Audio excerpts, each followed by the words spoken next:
일단은 처음에는 저는 저 자체의 문제에 대한 어떤 생각을 했다기보다는 주변에서 뭔가 바꾸게 하는데 저만 가만히 있는 그런 이제 외로운 느낌을 들었어요. 정말 공감돼요.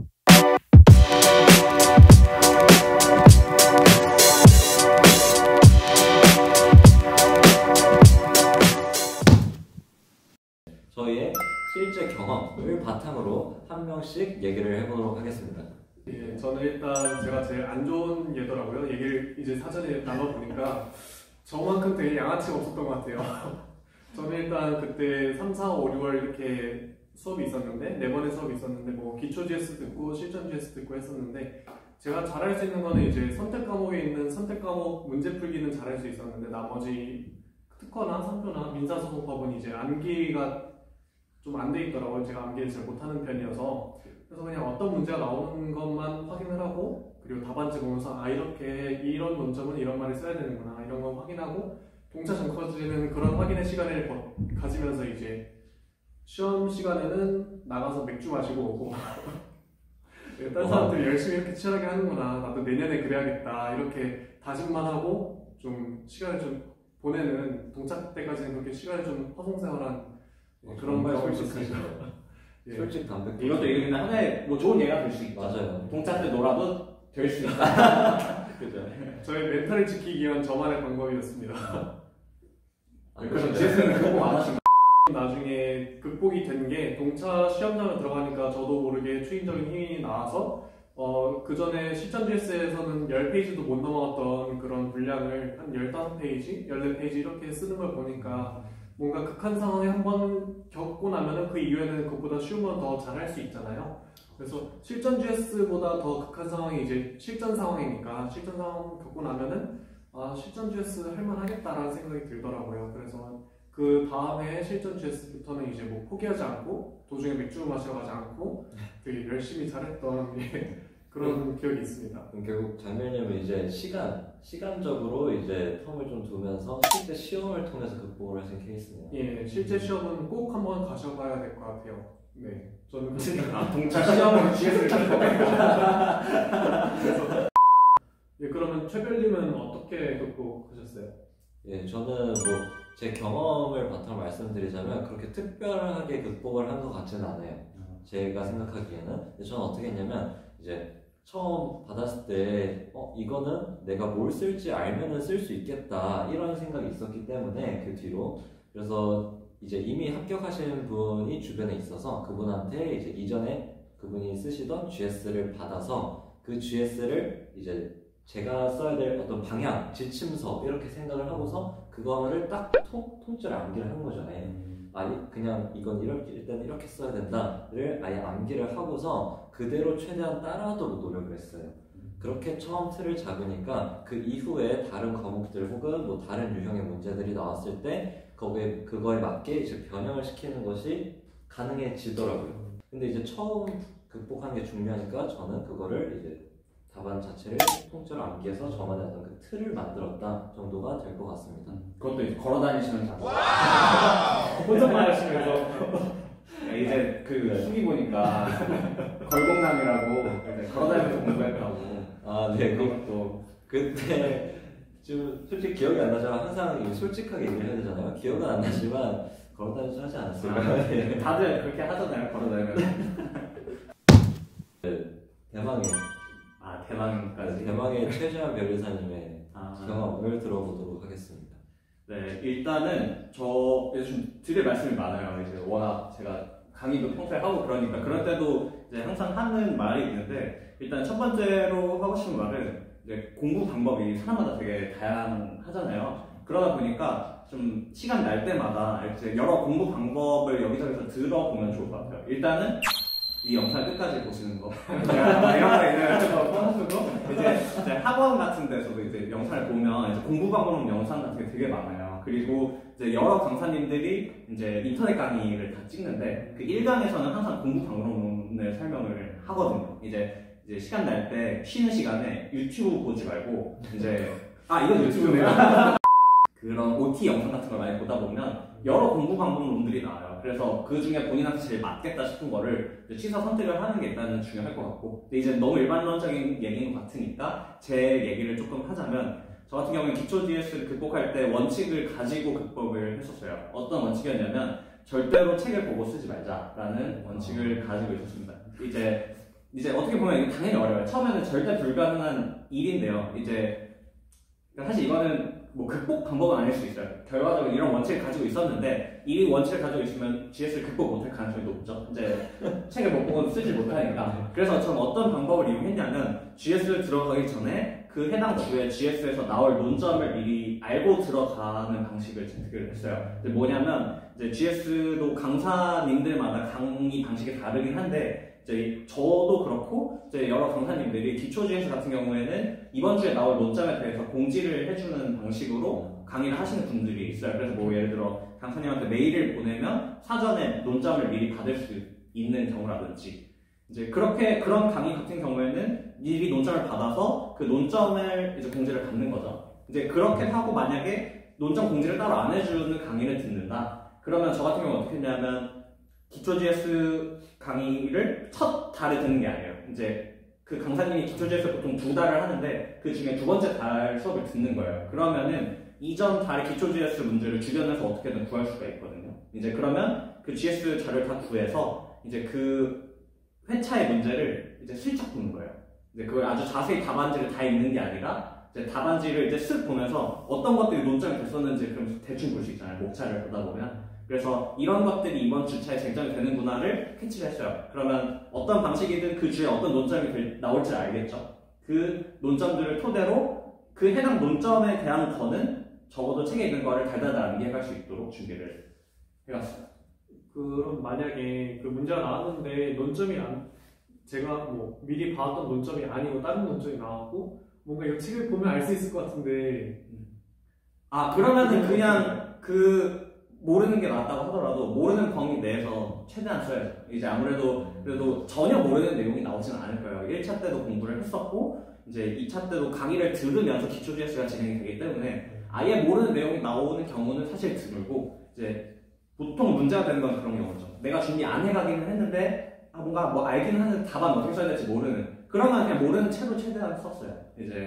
그런 방식으로 해서 내가 아는 범위에서 적어도 내가 준비해놓은 범위 내에서 최대한 쓰려고 노력을 많이 했어요. 그리고 그거는 조금 저랑 상반되는 것 같아요. 그런가요? 저는 오히려 최대한 책을 보자 주의로 모르면 책을 보자 주의로 했는데, 그렇게 했던 이유 물론 최재한 변호사님의 그 방법이 맞으신 분들 이렇게 하시면 되고, 혹시나 또 책을 보시고 싶은 분들도 계실 수 있으니까 잠깐 얘기를 해드리자면, 저는 책을 봄으로 인해서 제가 그거를 알게 되면 나중에는 결국 쓸 수 있는 거잖아요. 그러니까 그렇게 생각을 하고, 내가 이걸 지금 책에 있는 거를 몰랐기 때문에 못 썼을 뿐이지 뭐를 쓸 수 있는지 알기는 하기 때문에 책에 있는 걸 오히려 보고 그 시간에 암기를 한 번 더 하자 이런 생각으로 한 거기 때문에 뭐 이런 방법이 괜찮다면 또 이렇게 하셔도 좋을 것 같다는 생각을 합니다. 그럼 책을 언제 떼셨나요?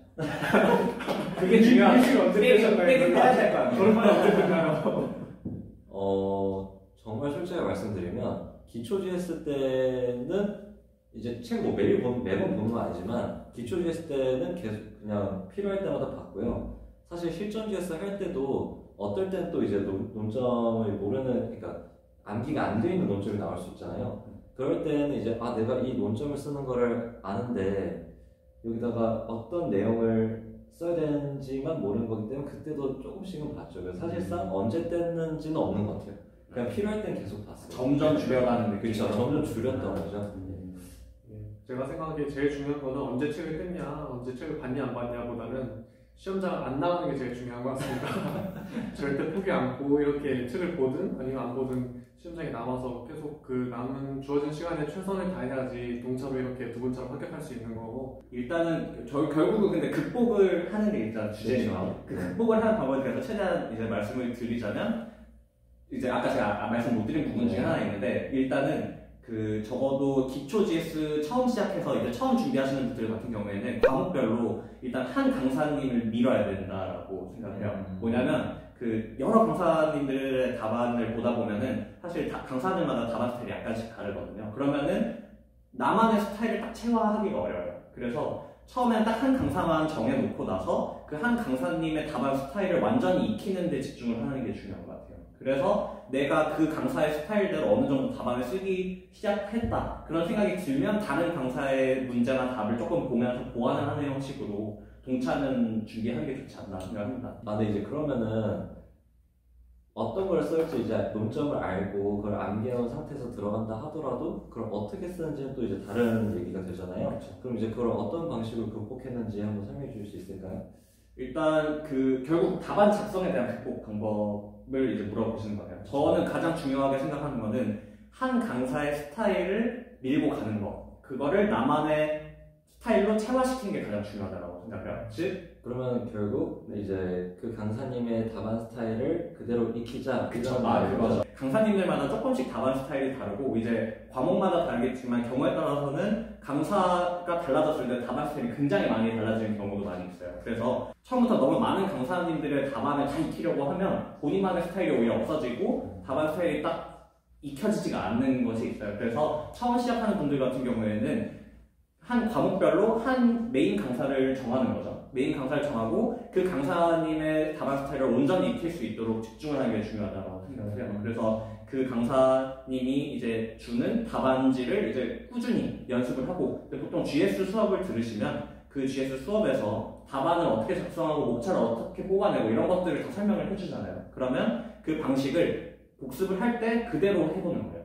이제 그대로 카피를 해보면서 그거를 이제 나만의 방식으로 이제 습득을 하는 거죠. 그게 굉장히 중요하다고 생각을 해요. 그래서 처음에는 한 강사님으로 밀면서 기초 GS 그리고 실전 GS까지 듣고, 만약에 이제 그 중간중간에 보충 자료를 또 주실 수도 있어요. 보충 문제를 주거나 아니면 뭐 사례집이 있는 강사님들도 있고, 그러면은 좀 더 답안을 확실히 익힐 수가 있겠죠. 그게 확실히 이제 어느 정도 나만의 스타일이 생긴 것 같다 라는 생각이 들었을 때 다른 강사님의 자료를 좀 더 보시는 거를 추천을 드려요. 그래서 이게 한 답안 스타일이 딱 명확해질 때 그 느낌이 들면 어느 정도 GS가 극복이 된다라고 생각하거든요.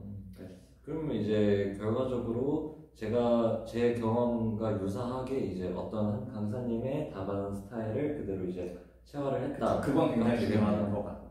근데 또 이제 한 가지부터 말씀을 드리면 이제 저희의 경험은 아니지만 또 이제 이렇게 극복을 하신 분이 있다고 해서 한 가지 더 말씀을 드리려고 해요. 이제 어떤 분께서는 이제 사례집을 가지고 공부를 하셨다고 하더라고요. 저희는 이제 GS에 대한 어떤 답안지를 가지고서 체화를 시켜라 라는 식으로 이제 얘기를 드렸는데, 사례집을 통해서 그거를 암기를 하고 스터디를 하면서 그 스터디원들끼리 똑같은 문제를 다시 한번 써보는 식으로 하면서 습득을 하셨다고 해요. 네, 그런 방법도 있고 사실 되게 다양한 방법이 있겠지만 어쨌거나 큰 틀에서는 한 강사를 정하고 그 강사의 스타일을 익혀서 나만의 어떤 그 방법을 만들자가 되겠네요.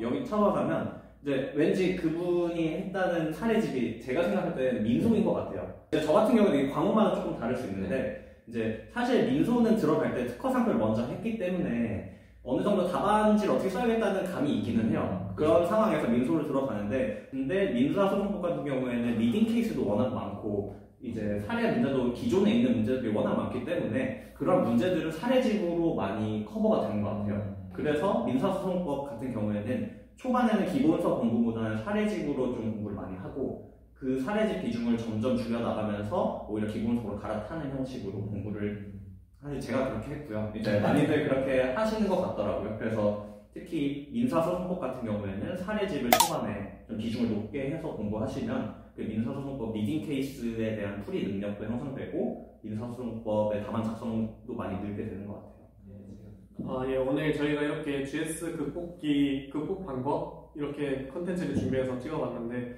마지막으로 이거를 보시는 분들께 극복 방법에 대해서 한마디씩만 해준다면 어떤 얘기가 있을까요? 네, 장관님부터 말씀하셔야 될 것 같습니다. 네, 저는 말하자면 포기하지 말고 나가지 말고 시험은 보자. 예, 이렇게 될 것 같습니다. 나가지 말자. 이제 GS GS 쓸 때, 학원에서 GS 쓸 때 강의실 나가지 말고 동차 시험 꼭 보자. 예, 이렇게 간단하게 한마디가 될 것 같습니다. 예, 저도 이제 한마디 말씀드리자면, 예, 절대 동차생분들 모르는 걸 부끄러워하지 마시고, 그리고 GS 등수 이제 낮게 나왔다고 하시더라도 전혀 연연해하실 필요 없다, 이렇게 말씀드리고 싶습니다. 네, 저는 마지막으로 드리고 싶은 말씀은 처음부터 조금씩 꾸준히 쌓아 나가는 게 굉장히 중요하다고 생각을 합니다. 그래서 아까 저 공부 방법에서도 말씀드렸듯이 제가 매주 논점을 알고 가되 그걸 암기해가라라고 말씀을 드린 것도 매주 그런 것들 암기량을 쌓아 나가는 게 중요하다라는 취지에서 이제 말씀을 드렸던 거예요. 그래서 매주 이제 나중에 몰아서 암기하려고 하면 안 되고, 외우는 것도 이제 매주 조금씩 암기량을 늘려 나가시고 공부량도 꾸준히 쌓아 나가셔서 빠르게 일정 궤도에 오르시는 게 저는 동차생분들이 이제 가져가는 최선의 목표라고 생각을 합니다. 그래서 그런 것들을 토대로 해서 많은 분들이 좋은 결과 내시면 좋지 않을까 네. 생각합니다. 한마디로 정리해주면 어떻게 될까요? 몰아서 하지 말고 꾸준히 늘려가라. 계단식 공부 방법을 이제 네, 좋습니다. 강조하고 있습니다. 네, 이렇게 해서 오늘 이제 영상 마무리하게 되었는데요. 오늘 특별 출연하신 우리 최재현 변리사님 소감 간단하게 들어볼 수 있을까요? 네, 일단 너무 재밌었고요. 이제 아무래도 또 동차생 분들 같은 경우에는 이제 제가 항상 마음이 쓰이는데 이제 많은 도움이 되었으면 좋겠습니다. 그래서 이제 이왕 이렇게 된 거 저 고정 출연으로 해서 다음 주에도 뵙는 거 어떨지. 그 지원 변리사님 밀어버리고. 네, 바쁘다고 하셨어요. 네, 박지원 변리사님 대신에 최지원 변리사님과 이제 다음 주에도 같이 네, 어쨌든 이렇게 출연하게 돼서 너무 반가웠고 또 페피의 또 건승을 기원하겠습니다. 동차생분들의 건승과 함께 페피의 건승도 기원하겠습니다. 네, 저희 모두 다 같이 건승하도록 또 불러주세요. 예, 감사합니다. 예, 그러면 이 영상이 마음에 드셨다면 구독과 좋아요. 알람 설정까지 부탁드리겠습니다. 감사합니다. I wanna take you to a place not very far.